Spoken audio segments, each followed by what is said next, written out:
Percy Jackson é um filme que conseguiu agradar um total de 5 pessoas, sendo 4 delas usuárias de entorpecentes. Só que é muito difícil de apontar onde que exatamente esse filme errou, porque é praticamente em tudo. E é isso que nós iremos analisar hoje. O filme começa mostrando Zeus contando ao Poseidon que alguém roubou o raio dele. O cara é literalmente o deus do trovão e ele deixou alguém roubar o trovão dele. Isso seria tão idiota quanto Batman perdeu o Batmóvel porque ele estacionou na vaga de deficiente e guincharam o carro dele. Como que você perde o seu trovão, Zé Mané? Pra piorar, Zeus ainda acusa o filho do Poseidon de ter roubado o raio dele, baseado em absolutamente nenhuma evidência. Eu terminei o filme, só que até agora eu não entendi de onde que ele tirou isso. Então ele dá o prazo de 14 dias pro filho do Poseidon devolver esse raio ou ele vai começar uma guerra. Sim, o deus do trovão acha que é uma boa ideia começar uma guerra com outros deuses sem o trovão dele.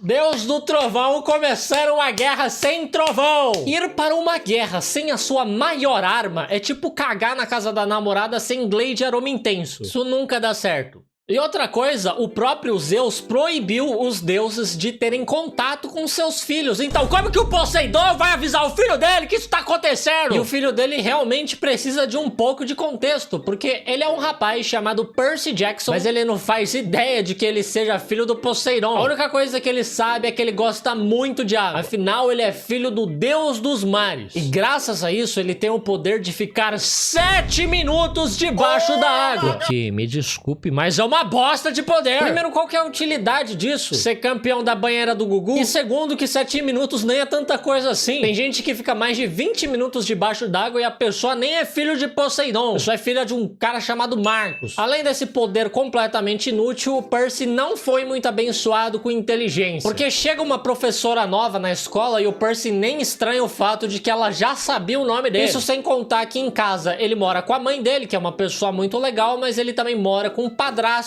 que é um cara muito escroto. Então, como você pode ver, a vida dele tá um pouco complicada. Daí a escola do Percy faz um passeio no museu que tá tendo exposição da Grécia Antiga. E lá o professor dele explica que ocasionalmente os deuses vinham à Terra pra meter uns bonecos. E quando eu digo ocasionalmente, é eufemismo, tá? Os deuses vinham o tempo todo aqui meter boneco. Fizeram uma cacetada de filho, como você vai ver daqui a pouco. Pra você ter uma noção, depois que eu vi esse filme, eu comecei a achar até que o Mr. Catra era um deus grego. A professora nova chama o Percy Jackson de cantinho pra conversar, o que é muito esquisito, porque ela fica olhando pra ele de uma maneira muito desconfortável. Não é saudável isso aí, não. E realmente é bastante esquisito, porque no caso ela se transforma num morcegão, ataca ele e começa a perguntar pra ele onde ele escondeu o raio dos Zeus. Ele obviamente não entende absolutamente nada do que tá acontecendo. Por sorte, o melhor amigo dele, o Groover, e o professor dele aparecem pra afugentar essa morcegona. Eu tenho que falar pra você que essa morcegona, ela é afugentada muito facilmente. Eles só aparecem e ela foge, o que não faz o menor sentido porque ela voa. Tudo bem que ela tá em desvantagem numérica, mas eles estão limitados ao chão, já ela voa! E 2 deles ainda têm a mobilidade limitada. A vantagem da batalha era 100% dela, por que ela fugiu? Depois disso, o professor explica que aquela coisa, na verdade, era uma fúria. E o Percy descobre que ele é um semideus e que o melhor amigo dele, na verdade, é o guardião dele. Ou seja, o Percy Jackson não tem amigo nenhum. A única pessoa que ele achou que era amigo dele, na verdade, só tava trampando. E agora muitos outros inimigos podem vir atrás do Percy Jackson, porque por algum motivo todo mundo acha que ele roubou o raio dos Zeus. O cara é a Enel agora pra ficar roubando luz dos outros? Daí o professor dá uma caneta pro Percy e ele diz pra ele usar aquilo somente quando extremamente necessário. E aí você pensa, pô, essa caneta é uma bomba, ou um lança-chama, ou sei lá, a porra de um vape que não acaba nunca. Mas não!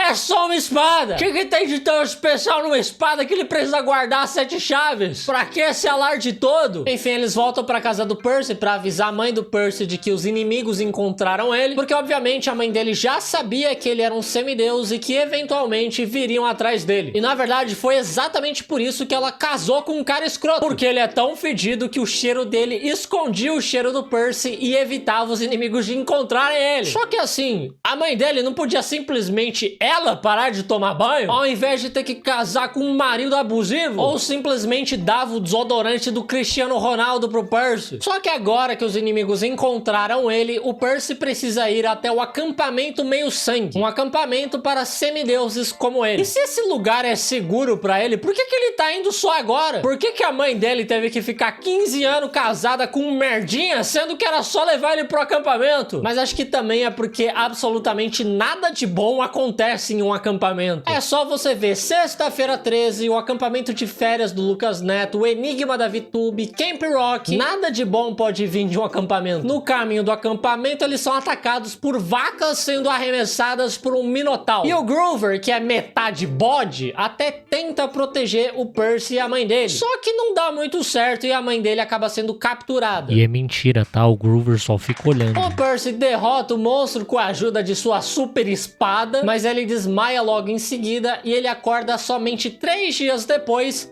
já no acampamento. E ele fica impressionado com tudo que ele vê. Tem uma porrada de semideuses ali. Os deuses realmente estão fazendo um grande turismo sexual na Terra. Tem filho demais para apenas 12 deuses. E todos esses semideuses estão treinando para se tornarem os guerreiros que eles estão destinados a serem. Mas eu não sei se tem muita utilidade eles ficarem aí treinando com espadinha, escudo, arco e flecha, sendo que no mundo moderno já existe AK-47 e tanque de guerra. A única batalha que esses caras iriam ganhar é uma batalha campal. E o Percy se sente meio deslocado com tudo isso, porque ele não é um guerreiro como todos os outros que estão ali. Ele diz que ele é só um garoto normal com dislexia e TDAH. Mas o Groover diz que esses são exatamente os poderes dele. Dislexia e TDAH. Se isso fosse poder, eu seria o Invrickel Hulk. Incrível Hulk. E como exatamente ele usaria o TDAH dele pra lutar contra um literal deus grego? No meio da luta ele ia ficar pensando se ele lembrou de tirar a roupa do varal. E eu entendo que o filme tá tentando te mostrar que você pode ser um herói mesmo com transtornos neurológicos. Sim, você pode, mas eles não são seu superpoder, eles são transtornos que você precisa tratar. Eles não te dão nenhuma vantagem na batalha, como insinua o Groover. Você não vai reagir a um assalto só porque você tem dislexia. Enfim, o professor dele da escola, que na verdade é um centauro, mostra pro Percy a casa que o Poseidon construiu pra ele. E é muito legal, muito bacana, ele só esqueceu de colocar parede. O pai super preocupado que tem vários inimigos querendo atacar o Percy e ele dá pra ele um quarto sem parede. Além disso, como que o Percy vai levar as namoradinhas pra assistir uma Netflix nesse quarto sem parede? Aliás, você sabia que dá pra assinar Netflix de graça? É só você usar o Honeygain. O Honeygain é um aplicativo que te paga por compartilhar a sua internet. É só instalar o aplicativo no seu celular ou no seu computador e navegar na internet normalmente que você já vai receber por isso. Você já podia estar recebendo dinheiro para ver esse vídeo. E fica tranquilo porque ele é 100% seguro e ele te paga direitinho. Pode procurar review na internet, é bastante confiável. E ele não coleta os seus dados pessoais. Sim, o Honeygain respeita a sua privacidade mais do que o pai do Percy Jackson respeita a privacidade do filho. E calma lá que também você não vai ficar rico, mas dá pra conseguir uma graninha pra pagar uma Netflix, ou um Prime, ou um Spotify, ou no caso do Percy Jackson, comprar uma porta. Então não perca mais tempo, não tem desculpa pra não usar o Honeygain. O único trabalho que você vai ter é o digitar o meu código SEIJINHO5 na hora de se cadastrar, que aí você já vai começar com $5 totalmente de graça. Então clica no link da descrição ou escaneie esse código QR que tá aparecendo na tela pra você começar a ganhar dinheiro agora mesmo com o Honeygain. Agora voltando pro vídeo, outra coisa que tá me incomodando bastante nesse filme é que os gregos não conseguem guardar o pinto dentro da calça. Os deuses têm uma penca de filho e teve gente que claramente passou o rodo em cavalo e bode. O professor também explica que ele pretende levar o Percy até os Zeus pra provar a inocência dele. Acho que pra isso primeiro eles têm que descobrir quem que de fato roubou o raio dos Zeus, né? E isso seria bem difícil porque quem roubou o raio nem tá usando ele. O professor até fala que o raio é a arma mais poderosa do mundo, mas quem roubou não tá usando. E aliás, com certeza o raio não é a arma mais poderosa do mundo, professor, desde a Segunda Guerra Mundial. Mas antes de ir ao Olimpo, o professor diz que o Percy precisa treinar, porque lá fora está cheio de perigos como a Fúria e o Minotauro. Uma foi afugentada sem nenhum esforço e o outro foi derrotado pelo Percy sem nenhuma experiência em combate. Então eu acho que não tá tão perigoso assim lá fora. Mas de qualquer forma ele precisa treinar e o grande treino dele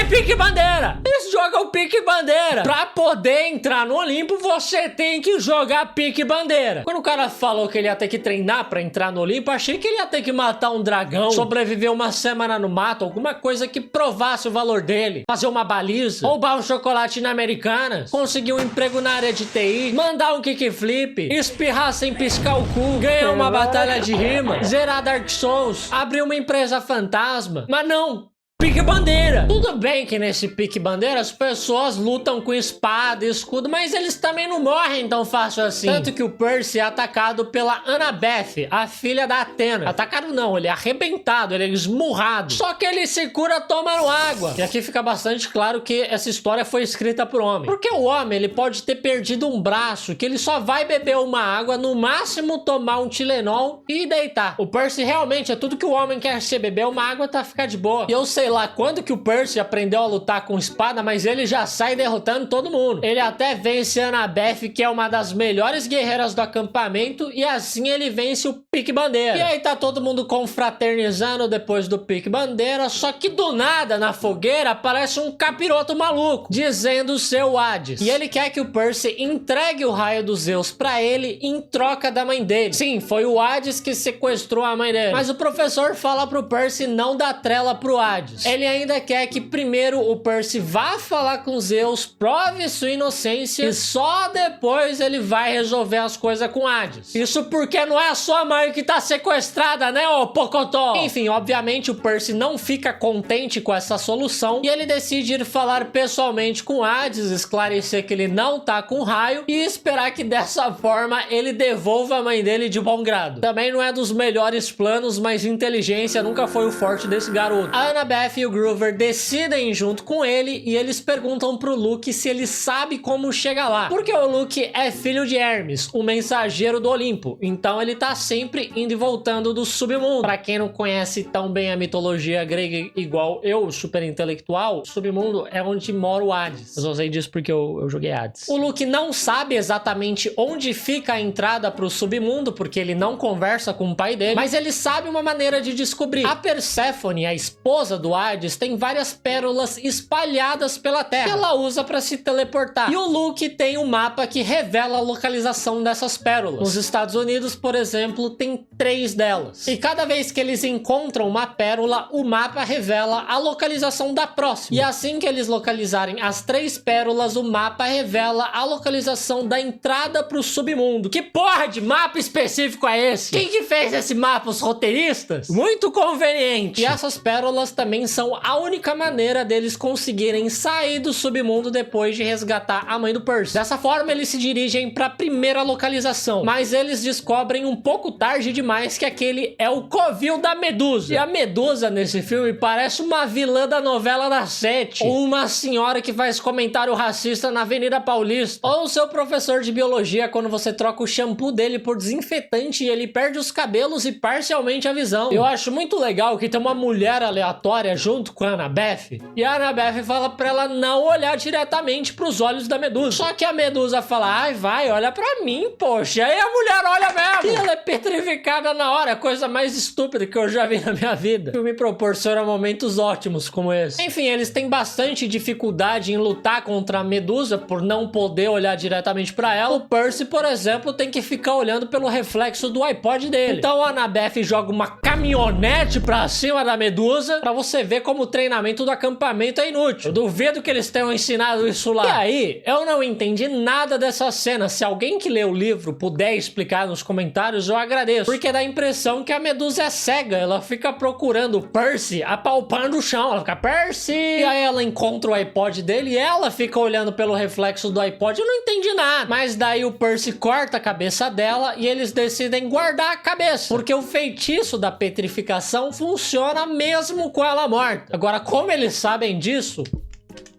Não sei, não é como se eles tivessem testado. Enfim, eles encontram a primeira pérola e se dirigem para a localização da próxima. Mas no caminho, o Groover dorme no volante e quase mata todo mundo. Então eles decidem passar a noite num motel vagabundo. E lá eles descobrem que o Percy se tornou um fugitivo da polícia porque o padrasto dele denunciou ele como o sequestrador da própria mãe. Assim eles vão com bastante cuidado para a localização da segunda pérola. Está num museu baseado no panteão grego. Só que a pérola tá no topo de uma escultura e não tem como eles pegarem na frente de todo mundo. Até porque o Percy é um fugitivo da lei. Então eles voltam à noite e a Annabeth nocauteia todos os funcionários que estavam ali fazendo a limpeza. E tem uma porrada de funcionário ali pra fazer a limpeza de um único salão. Isso não é trabalho pra tudo isso de gente. É tipo quando tem trabalho em dupla na escola e seus amigos folgados perguntam se pode fazer dupla de 8. O Percy usa os sapatos alados que o Luke emprestou pra ele pra alcançar a pérola. Mas assim que ele pega, os funcionários acordam e se transformam na Hydra. Mas por que cargas d'água a Hydra tá trabalhando na limpeza do museu? É tipo contratar o Superman pra ser jornalista. Isso é uma das coisas mais absurdas dos quadrinhos. O cara é praticamente um deus, mas das 8 às 16 horas ele tá escrevendo artigo pra Choquei. Lex Luthor destruindo a cidade e o cara escrevendo sobre o novo affair do Chico Moedas. Enfim, eles lutam contra a Hydra e o Percy, burro do jeito que ele é, não conhece a história da Hydra. E quando você corta uma cabeça dela, nascem duas no lugar. Então ele não corta uma, não corta duas, ele corta todas as cabeças dela. Eles só vencem porque o Groover usa a cabeça da Medusa pra petrificar ela. Depois disso, a localização da terceira pérola é revelada e ela está em Las Vegas num cassino. E nenhum deles estranha o fato de que simplesmente deixaram entrar 3 moleques num cassino sem pedir o RG. Lá dentro eles usam muita droga e pela primeira vez nesse filme eles se divertem. Eles paqueram, eles apostam, eles se divertem tanto que essa acaba sendo uma propaganda muito positiva para as drogas. Mas o Percy começa a escutar uma voz na cabeça dele dizendo para ele parar de usar droga.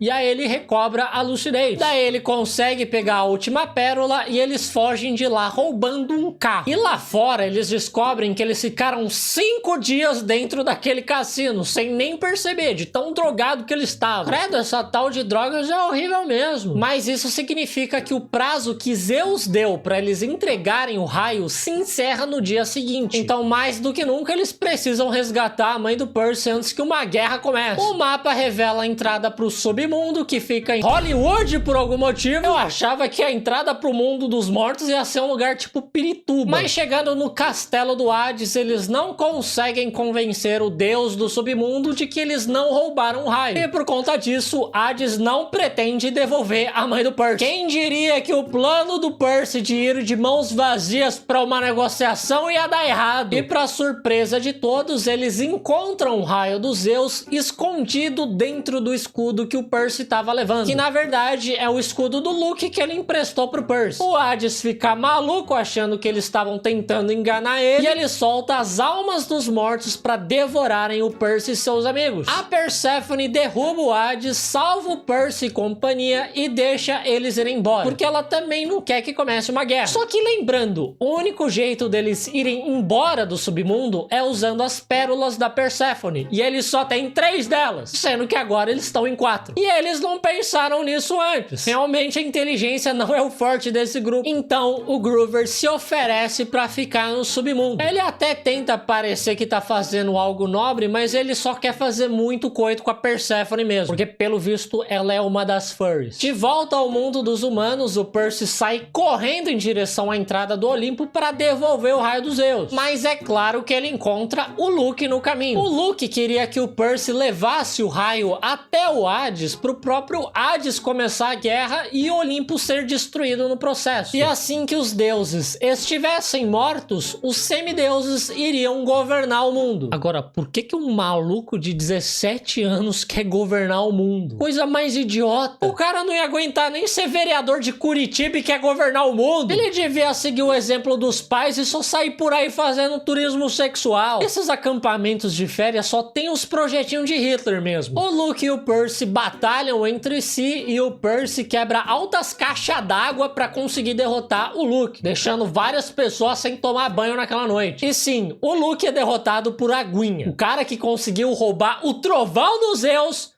é derrotado por Aguinha. O Percy pega o raio e sai correndo pra devolver pro Zeus antes que ele comece a guerra mais estúpida que poderia existir. E graças ao grande, o maravilhoso treinamento de Pique Bandeira, ele consegue chegar a tempo. O Pique Bandeira é o grande herói desse filme. Aí o Percy explica o que aconteceu e também pede pro Zeus trazer de volta o amigo bode dele lá do submundo. Que o bode não parou nem pra tomar um copo de água gelada ainda. Bom, e nada disso teria acontecido se Zeus não tivesse proibido os deuses de verem os seus filhos. Porque aí o Luke não teria crescido com tanto problema com o pai ausente. E o motivo dessa proibição foi o próprio pai do Percy, o Poseidon. Porque quando o Percy nasceu, o Poseidon começou a deixar de lado as responsabilidades dele com o Olimpo. Ele só queria saber do filho dele. Mas novamente, quais exatamente são as responsabilidades do Olimpo? O que eles fazem além de muito surubão? Eu não tô vendo Zeus ajudando quando tem apagão, ou Poseidon subindo a maré pra organizar uns campeonatos de surf. Só o Hades que tá fazendo o papel dele de torturar os mortos. Enfim, depois de salvar o mundo, o Percy volta pro acampamento e ele e a Annabeth ficam na maior paquerinha gostosa.